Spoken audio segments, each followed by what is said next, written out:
Hello ಹಾಲ್ ಇವತ್ತಿನ ವಿಡಿಯೋಲಿ ಈಸಿಯಾಗಿ ಆನಿಯನ್ನ ಉಪಯೋಗಿಸಿ ಯಾವ ರೀತಿಯಾಗಿ ಆನಿಯನ್ ಸಾಗು ಮಾಡೋದನ್ನು ನೋಡೋಣ.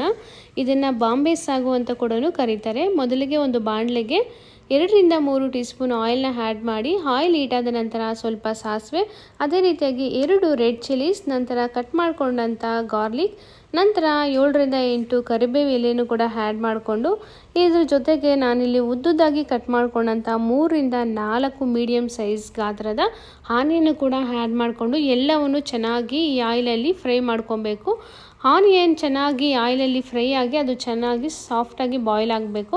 ನಂತರ ಇಲ್ಲಿ ನಾನು ಸ್ವಲ್ಪ ಸಾಲ್ಟನ್ನು ಕೂಡ ಆ್ಯಡ್ ಮಾಡಿಕೊಂಡು, ಅದರ ಜೊತೆಗೆ ಸ್ವಲ್ಪ ಟರ್ಮರಿಕನ್ನು ಕೂಡ ಆ್ಯಡ್ ಮಾಡಿಕೊಂಡು ಎಲ್ಲವೂ ಒಂದಕ್ಕೊಂದು ಮಿಕ್ಸ್ ಆಗೋ ರೀತಿಯಲ್ಲಿ ಮತ್ತೊಮ್ಮೆ ಚೆನ್ನಾಗಿ ಮಿಕ್ಸ್ ಮಾಡಿಕೊಂಡು ಇದನ್ನು ಫ್ರೈ ಮಾಡ್ಕೊತಾ ಇದ್ದೀನಿ.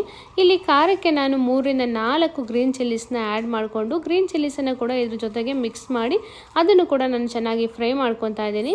ಈಗ ಕಟ್ ಮಾಡ್ಕೊಂಡಂಥ 2 ರಿಂದ 3 ಟೊಮೊಟೊ ಹಣ್ಣನ್ನು ಕೂಡ ಆ್ಯಡ್ ಮಾಡಿಕೊಂಡು ಅದನ್ನು ಕೂಡ ನಾನು ಇಲ್ಲಿ ಚೆನ್ನಾಗಿ ಫ್ರೈ ಮಾಡ್ಕೊತಾ ಇದ್ದೀನಿ. ಇದೆಲ್ಲ ಚೆನ್ನಾಗಿ ಫ್ರೈ ಆದ ನಂತರ ನಾನಿಲ್ಲಿ ಮೀಡಿಯಮ್ ಸೈಜ್ ಗಾತ್ರದ ಪೊಟೊಟೊನ ಬಾಯ್ಲ್ ಮಾಡಿ ಸ್ಮ್ಯಾಶ್ ಮಾಡಿ ಇಟ್ಕೊಂಡಿದ್ದೀನಿ. ಈ ಪೊಟೊಟೊ ಸ್ಮ್ಯಾಶ್ನ ನಾನಿಲ್ಲಿ ಈ ಮಿಕ್ಸ್ಗೆ ಆ್ಯಡ್ ಮಾಡಿಕೊಂಡು ಎಲ್ಲವೂ ಒಂದಕ್ಕೊಂದು ಚೆನ್ನಾಗಿ ಮಿಕ್ಸ್ ಆಗೋ ರೀತಿಯಲ್ಲಿ ಮಿಕ್ಸ್ ಮಾಡಿಕೊಂಡು ಅದನ್ನು ಕೂಡ ಫ್ರೈ ಮಾಡಿಕೊಂಡು, ಈಗ ಇವೆಲ್ಲ ಮಿಕ್ಸ್ ಆದ ನಂತರ ನಾನಿಲ್ಲಿ ವಾಟರ್ನ ಆ್ಯಡ್ ಮಾಡ್ತಾ ಇದ್ದೀನಿ. ವಾಟರ್ ಕೂಡ ಅಷ್ಟೇ, ನಮಗೆ ಎಷ್ಟು ಕನ್ಸಿಸ್ಟೆನ್ಸಿ ಬೇಕಾಗಿದೆಯೋ ಅಷ್ಟು ವಾಟರ್ನ ನಾವು ಆ್ಯಡ್ ಮಾಡ್ಕೊಬೇಕು.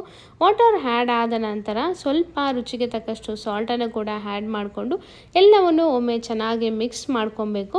ಇದೆಲ್ಲ ಮಿಕ್ಸ್ ಮಾಡ್ಕೊಂಡ ನಂತರ ನಾನಿಲ್ಲಿ 1 ಸ್ಪೂನಷ್ಟು ಕಡಲೆ ಹಿಟ್ಟನ್ನ ಸ್ವಲ್ಪ ವಾಟರ್ನ ಆ್ಯಡ್ ಮಾಡಿ ಒಂದು ಕಪ್ಪಲ್ಲಿ ಮಿಕ್ಸ್ ಮಾಡಿ ಇಟ್ಕೊಂಡಿದ್ದೀನಿ. ಈಗ ಮಿಕ್ಸ್ ಮಾಡ್ಕೊಂಡಂಥ ಈ ಕಡಲೆ ಹಿಟ್ಟು ವಾಟರ್ನ ನಾನು ಇದಕ್ಕೆ ಆ್ಯಡ್ ಮಾಡ್ತಾ ಇದ್ದೀನಿ. ಇದು ಒಂದು ಒಳ್ಳೆ ಕನ್ಸಿಸ್ಟೆನ್ಸಿನೂ ಕೊಡುತ್ತೆ ಮತ್ತು ಸಾಗು ಒಳ್ಳೆ ಥಿಕ್ನೆಸ್ ಬರೋ ರೀತಿಯಲ್ಲಿ ಕೂಡ ಇರುತ್ತೆ ಈ ಕಡಲೆ ಹಿಟ್ಟನ್ನ ವಾಟರ್ ಆ್ಯಡ್ ಮಾಡೋದ್ರಿಂದ. ಈಗ ಇದೆಲ್ಲವನ್ನು ಒಮ್ಮೆ ಮಿಕ್ಸ್ ಮಾಡಿಕೊಂಡು ಒಂದು 7 ರಿಂದ 8 ನಿಮಿಷಗಳ ಕಾಲ ಚೆನ್ನಾಗಿ ಬಾಯ್ಲ್ ಮಾಡಿಕೊಂಡ್ರೆ ನಮಗೆ ರುಚಿಯಾದಂಥ ಟೇಸ್ಟಿಯಾದಂಥ ಆನಿಯನ್ ಸಾಗು ರೆಡಿ ಆಗುತ್ತೆ. ಇದನ್ನು ನಾವು ಪೂರಿಯೊಂದಿಗೆ ಇಡ್ಲಿಯೊಂದಿಗೆ ಕೂಡ ಯೂಸ್ ಮಾಡ್ಬೋದು. ಈ ವಿಡಿಯೋ ನಿಮಗೆ ಇಷ್ಟ ಆಗಿದೆ ಪ್ಲೀಸ್ ಒಂದು ಲೈಕ್ ಮಾಡಿ, ಕಾಮೆಂಟ್ ಮಾಡಿ, ಅದೇ ರೀತಿಯಾಗಿ ಶೇರ್ ಕೂಡ ಮಾಡಿ. ಅದೇ ರೀತಿಯಾಗಿ ನನ್ನ ಚಾನಲ್ನ ಪ್ಲೀಸ್ ಸಬ್ಸ್ಕ್ರೈಬ್ ಕೂಡ ಮಾಡ್ಕೊಳ್ಳಿ. Thank you.